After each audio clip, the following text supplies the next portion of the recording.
se tu me der um filho homem, eu entregarei na sua casa todos os dias da sua vida. Deus então responde à oração de Ana e nasce então o pequeno Samuel. Depois de ela jejuar, orar, ela interceder, inclusive dela fazer este voto com Deus, nasce então Samuel. E ela vai cumprir o seu voto. Samuel então, aquele período de amamentação, ele vai ficar com um ano. Depois do período que passa a amamentação, o pequeno Samuel é entregue então ao sacerdote Eli, para que Eli possa então cuidar do pequeno Samuel, como Ana fez o voto. Ela está cumprindo o voto. Imagine uma mãe que não pode ter filho, uma mulher que não pode ter filhos, e de repente gera um filho e entrega este filho para o sacerdote. E esse jovem, essa criança vai ser entregue por todos os dias da vida dele. Esta foi a oração de Ana, ousada. E como ela fez o voto? Como ela fez o voto, Deus então abriu a margem de Ana. É interessante pensar, depois desse voto que ela entrega Samuel, Deus lhe dá depois mais 5 filhos, sendo 3 homens e 2 mulheres. Depois você pode acompanhar isso no capítulo 1. Então por que a gente está falando tudo isso? Porque antes de falar de Samuel, Samuel é fruto de um milagre.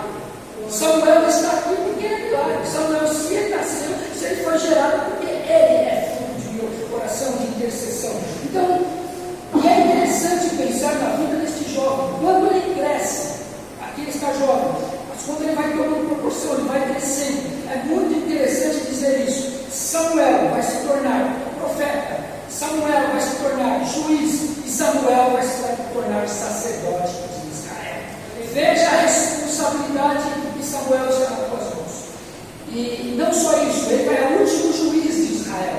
Ele vai ser o último juiz de Israel. Depois vai passar por um período que vai se estabelecer a monarquia em Israel. Ou seja, o período de juízo vai se encerrar e vai se estabelecer o período de monarquia. E o primeiro rei que Israel vai receber é Saul. O segundo rei é Davi. E vale a pena dizer que quem vai ungir Saul é Samuel. Quem vai ungir Davi é Samuel. Veja a responsabilidade deste jovem. E essa é a trajetória do jovem Samuel, que começa aqui no capítulo 3. E portanto, eu queria apresentar pelo menos 3 princípios de submissão ao qual nós podemos discernir a voz de Deus. Os 3 princípios de submissão. Primeiro, aprenda a ser submisso a Deus, a palavra e a liderança. Aprenda a ser submisso a Deus, a palavra e a liderança. Foi assim que Samuel começou a sua carreira. Sendo submisso a Deus, sendo submisso à palavra e sendo submisso à liderança. A liderança então aqui é Eli, o sacerdote. Observe então o versículo 1 do capítulo 3. E o jovem Samuel servia ao Senhor perante Eli. E o jovem Samuel servia ao Senhor perante Eli. Então, ele está servindo a Deus perante Eli. Submissão a Deus e submissão à liderança. Eli, o sacerdote. E isso é muito interessante destacar aqui na vida do jovem Samuel. Lembrando que ainda é um jovem. Tamanha responsabilidade que Deus entrega nas mãos desse jovem. E aqui a gente já pode abrir um parênteses. Veja, mais uma vez, para Deus não há limites de idade. Acho que lembro que eu falei isso aqui uma outra vez, mas eu quero dizer uma reafirma novamente. Não há limites. Deus olha para o coração daquele ainda jovem, dá uma tamanha responsabilidade para ele. Irmãos, então não tem limite de idade para Deus trabalhar na sua vida, que você está aqui, o bom jovem, está ouvindo a palavra. Quem sabe Deus pode te surpreender numa madrugada, como surpreendeu o jovem Samuel, encher o teu coração, colocar então um projeto maravilhoso no teu coração. Então, não existe limites de idade para Deus. A primeira coisa que eu gostaria de destacar com relação à submissão: seja submisso a Deus, a palavra e ao seu líder. Uma outra coisa que é interessante destacar aqui no texto: Israel já atravessou um período de decadência espiritual. A palavra de Deus era rara. jovem Samuel servia ao Senhor perante ele, vírgula, e a palavra do Senhor era de muita valia naqueles dias, e não havia visão manifesta. Percebe-se que o texto está dizendo que naqueles dias a palavra era muito rara, nos dias que Samuel estava sendo estabelecido ali, recebendo o seu chamado. A palavra era rara e de poucas visões. Por quê? Porque havia uma decadência espiritual na nação de Israel.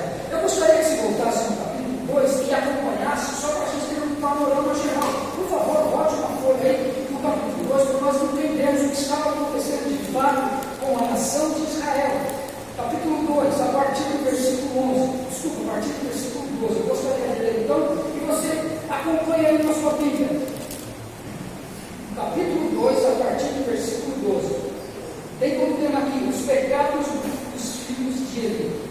Eram, porém, os filhos de Eli, filhos de Belial, não conheciam o Senhor.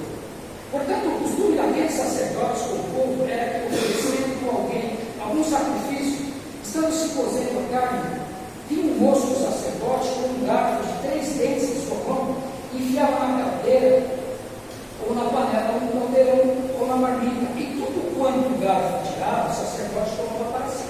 Assim fazia todo Israel que ia ali em Siló. Também, antes de queimarem a altura, vinha um moço do sacerdote e dizia ao homem que sacrificava: dessa carne para assar o sacerdote, porque ele não receberá de ti carne cozida, mas crua. E dizendo ao homem: queima-se primeiro a gordura de hoje, e depois toma para ti. Quando desejar que a tua alma, então ele dizia: não, agora has de dar, e não por força a tomarei. Era, pois, muito grande o pecado desses moços perante o Senhor, porquanto os homens desprezavam a oferta do Senhor. Então aqui a gente já começa a entender o porquê da decadência espiritual de Israel. Lembrando, Eli era o sacerdote. Qual era a função do sacerdote naquela época? Ele tinha como função de apresentar as ofertas ao templo, de levar o povo à adoração, de ensinar a lei de Deus para o povo. Nós estamos vendo aqui que ele, como sacerdote, ele tem 2 filhos. Filhos que é Ofni e Finéias. Esses 2 filhos não temiam a Deus. Então, na hora de apresentar o sacrifício, nós acabamos de ler, eles pegavam aquele sacrifício que traziam para eles e comiam, ao invés de apresentar no templo. Então, perceba que não havia temor entre Ofni e Finéias, filhos de Eli, que deviam ser sacerdotes, mas davam péssimo testemunho. E aí ainda eu quero com você, para que você possa entender, a partir do mesmo capítulo 2, do versículo 27, eu gostaria de ler com você ainda, acompanha aí, no versículo 27. E veio um homem de Deus a ele e disse: assim diz o Senhor, não me manifestei na verdade à casa de teu pai, estando eles ainda no Egito, na casa de Faraó? E eu escolhi dentre todas as tribos de Israel os sacerdotes, para oferecer sobre o meu altar, para acender o incenso, para trazer o éfode perante mim, e dei casa de teu pai todas as ofertas queimadas dos filhos de Israel. Porque pisastes o meu sacrifício e minha oferta de alimentos que eu terei na minha morada, e honra teus filhos mais do que a mim, para vos engordar com o principal de todas as ofertas do teu povo de Israel. Portanto, diz o Senhor Deus de Israel: na verdade, tinha falado eu, que é tua casa, e a casa de teu pai andariam diante de mim perpetuamente. Porém, agora diz o Senhor: longe de mim tal coisa, porque os que me honraram, honrarei, e os que me desprezarem serão desprezados. Eis que me diz, e que cortarei o teu braço, e o braço da casa de teu pai, para que não haja mais ancião algum em tua casa. E verás o aperto da morada de Deus, em lugar de todo o bem que eu quero fazer a Israel. Nem haverá por todos os dias ancião algum em tua casa. O homem, porém, a quem eu desraigar do teu lugar, será para te consumir os olhos e para te entristecer a alma. E toda a multidão da sua casa morrerá quando chegar a idade para vir.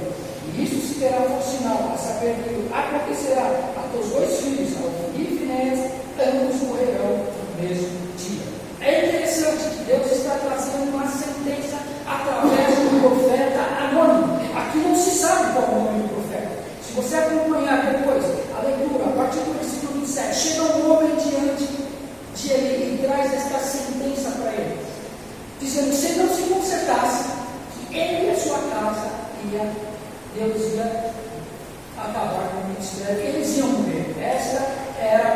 seria dada a ele. Então, veja, se o sacerdote deveria ser exemplo para Israel, ele estava vivendo, trazendo péssimo testemunho, fazendo coisas abomináveis aos olhos de Deus. Os seus filhos, como o mesmo disse, eles traziam as prostitutas para dentro do templo.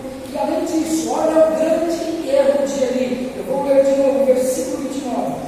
Porque pisastes o meu sacrifício e a minha oferta de alimentos que ordenei na minha morada, vírgula, e honra a teus filhos mais do que a mim. Olha o grande erro de Eli. Ele estava honrando mais os filhos. Eli, como sacerdote, estava honrando mais os filhos do que o próprio Deus. Esse é o grande erro também de Eli. Ele não repreendeu os seus filhos. Ele não exortou os seus filhos, mas ele deixou as coisas correr de forma natural. Mas o que a gente deve se lembrar? Que tem um Deus no céu que olha todas as coisas. E nada escapa do controle de Deus. E a sentença já estava determinada que a casa de Eli ia ser devastada. E assim Deus fez. Mas antes disso, ele vai usar ainda o profeta Samuel. Então veja a decadência que a nação de Israel estava passando. Por isso que está dizendo aqui, no versículo 1 de capítulo 3. Por favor, volte lá agora, no capítulo 3, versículo 1. Que a palavra do Senhor era de muita valia naqueles dias e não havia visão manifesta.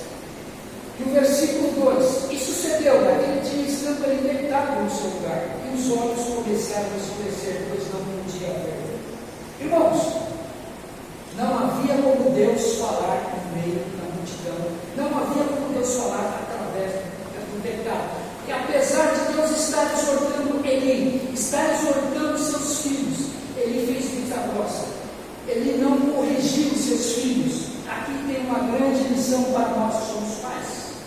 Nós temos sim corrigir os nossos filhos segundo a palavra de Deus. Então, isso nos chama a atenção. Porque muitas vezes nós falamos, se eu for um pouco duro com meu filho, eu acho que ele não vai virar nada para mim. Se eu for um pouco, dependendo quando eu for com meu filho, eu acho que eu vou perder a minha relação com ele. Aliás, hoje tem leis, dependendo como você vai falar com o seu filho, você pode ser processado. É o tal da lei do ECA, Estatuto da Criança e do Adolescente. Eu sou um pouco dos adolescentes. Então, dependendo como você repreender o seu filho, você pode ser até processado. Então, esse é o mundo que nós vemos. Mas nós temos que ficar com a palavra de Deus.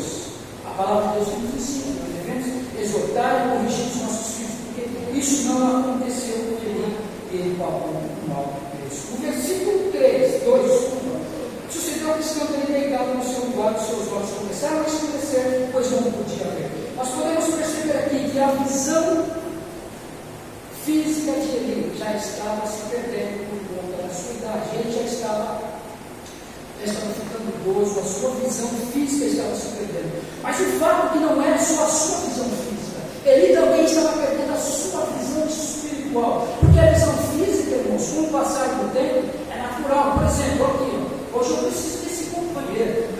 A idade vai chegando, eu preciso desse cara aqui. É natural. Mas a visão espiritual, irmãos, o cristão não pode perder. Passa dias, passa meses, passa anos. Não podemos perder a visão espiritual, a visão do reino do céu, a visão de Deus. Nós não podemos. Isso estava acontecendo com ele. Por quê? Justamente porque ele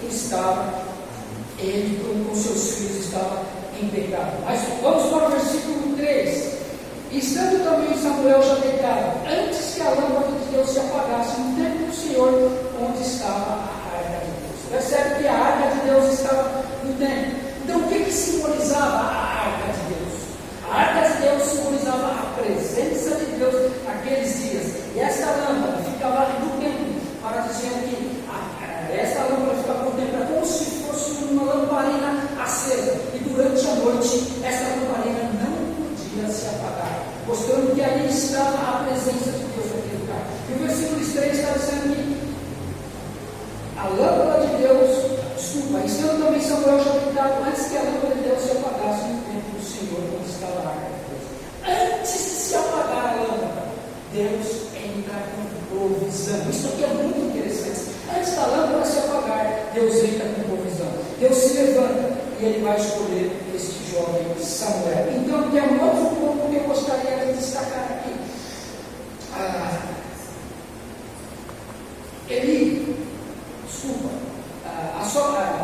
A submissão nos leva à sensibilidade auditiva. Então, irmãos, outro ponto, a submissão nos leva à sensibilidade auditiva. Porque como nós lemos no versículo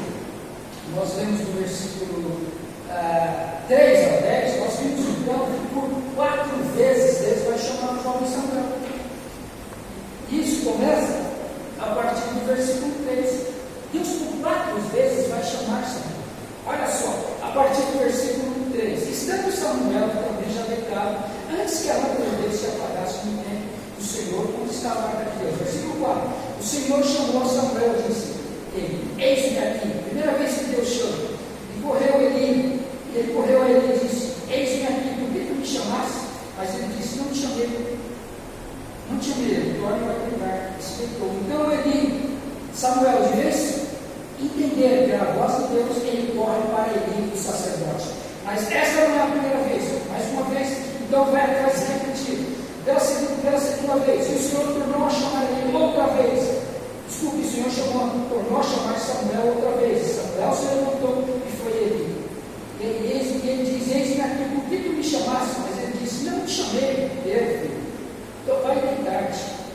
O versículo 7 diz assim: porém Samuel ainda não conhecia o Senhor e ainda não tinha sido manifestada a palavra do Senhor.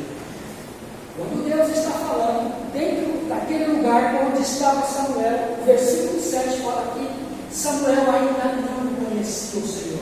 A pergunta que nós temos que fazer: a responsabilidade maior de quem era? Samuel ou Eli como sacerdote?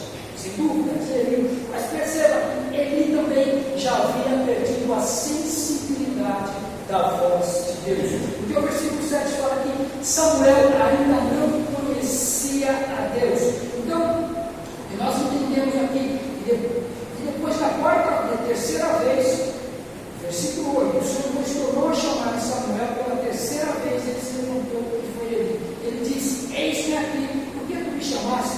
Então entendeu Eli que o Senhor chamava o jovem. Depois da terceira vez, ele entendeu, ele falou: faz o seguinte, se você vai se deitar, se você ouvir a voz novamente, você vai dizer o seguinte: levanta-te e diz o seguinte: fala porque o teu servo ouve. E foi assim que aconteceu. Mais uma vez, Samuel se deitou e ele ouve novamente a voz. E a voz soa nos ouvidos de Samuel. Então agora Samuel, sendo instruído por Eli, ele diz o seguinte: fala que teu servo ouve. Aqui nós temos uma grande lição. Nós temos então Deus chamando a Samuel pela 4ª vez. Nós temos então um Deus orgânico, um Deus paciente, um Deus cheio de misericórdia e de graça, e entendendo a limitação de Samuel, porque ainda ele não conhecia a palavra de Deus. Eu fico me perguntando: todos nós temos um chamado, você concorda com isso? Amém. Você já falou para Deus, quando Deus te chamou, você já disse a mesma coisa que Samuel disse? Ou você tem feito umas 3 primeiras vezes e Samuel ouviu, e de vez que você ouvir a voz de Deus, você não entendeu? Porque Deus continua chamando, e você tem chamado, e eu tenho chamado, e nós temos chamado, e Deus continua chamando. Então o que nós devemos fazer quando Deus nos chamar? Faça como Samuel fez. Eis-me aqui, Senhor. Foi isso que fala, fala que o teu servo ouve. Foi isso que Samuel disse. Então, quando você ouvir a voz de Deus, você vai responder: fala que o teu servo ouve. Se até agora você não descobriu o seu chamado, não entendeu o seu chamado, a qualquer momento Deus pode te surpreender. Porque veja, o que me chama a atenção é que no versículo 3, a Bíblia fala que Samuel já estava deitado, ele e ali. O que eu suponho aqui? Que provavelmente no mínimo era noite. Mas, se nós podemos pensar no grupo, estou dizendo que esse texto está dizendo isso, mas eu queria pensar se Deus está falando com Samuel na madrugada, isso aqui é muito interessante. Eu fiquei pensando. Primeiro, Deus chama Samuel pelo nome. Por que Deus chama Samuel pelo nome? Porque Ele conhece Samuel, assim como Ele conhece você. Ele conhece o seu nome, Ele conhece a sua vida, Ele sabe muito bem quem é você, né? Por isso que eu fico maravilhado com o Salmo 139. Senhor, Tu me sondas e me conhece. Conhece o meu deitar, o meu levantar, o meu assentar. Sabe quando assento e me levanto. As palavras nem saíram da minha boca e o Senhor já